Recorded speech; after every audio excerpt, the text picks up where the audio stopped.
સમાચાર અમરેલીથી મળી રહ્યા છે। અમરેલીથી કાશ્મીર ગયેલા નાયબ મામલતદારનો પરિવાર પરત ફર્યો છે। મહત્વના સમાચાર। કિરીટભાઈ પાઠક તેમના પત્ની અને દીકરી સાથે ગયા હતા કાશ્મીર ફરવા। હુમલાની ઘટના પહેલા પહેલગામમાં જ હતો પાઠક પરિવાર। વેસ્ટર્ન જવા માટે કારમાં નીકળ્યો હતો પાઠક પરિવાર। વેસ્ટર્ન મેદાનમાં જવા માટે ઘોડા પર બેસીને જવું પડે છે। 5 વર્ષની દીકરીએ ઘોડા પર બેસવાની ના કહેતા કિરીટભાઈએ જવાનું ટાળ્યું હતું।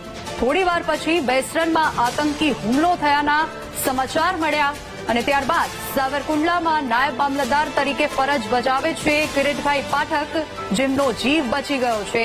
તેમની દીકરીએ ઘોડા પર બેસવાની ના પાડતા તેઓ બચી ગયા અને જે મુસ્લિમ ડ્રાઈવર તેમની સાથે હતો તેઓએ પણ દીકરીના પગે લાગ્યા હતા।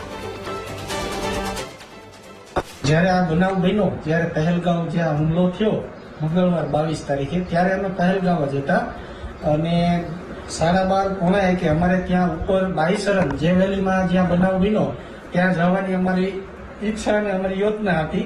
પરંતુ અગાઉ અમે કાશ્મીરમાં 4 દિવસથી ફરતા હતા ઘોડા દૂધમઠ, સોનમર્ગ, દૂધપથરી વગેરેમાં, ત્યાં ખચ્ચર ઉપર ગયેલા। એટલે આ મારી બેબી જે છે મેસવા, એને એવી ના પાડી કે પપ્પા ત્યાં ઉપર મારી વેલીમાં ઘોડાથી જવું નથી, ઘોડામાં હું બેસીને 3-4 દિવસથી હું કંટાળી ગઈ છું, બરાબર।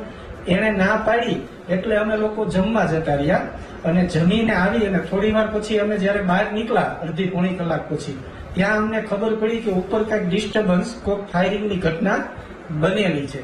એટલે જો અમારી બેબીએ ના ન પાડી હોત અને અમે ગયા હોત તો જયારે ઘટનાનો સમય હતો એ જ સમયે અમે ત્યાં ઉપર હોત। એટલે ભગવાનની દયાથી અને અમારી દીકરીના આશીર્વાદથી અમે બચી ગયા છીએ।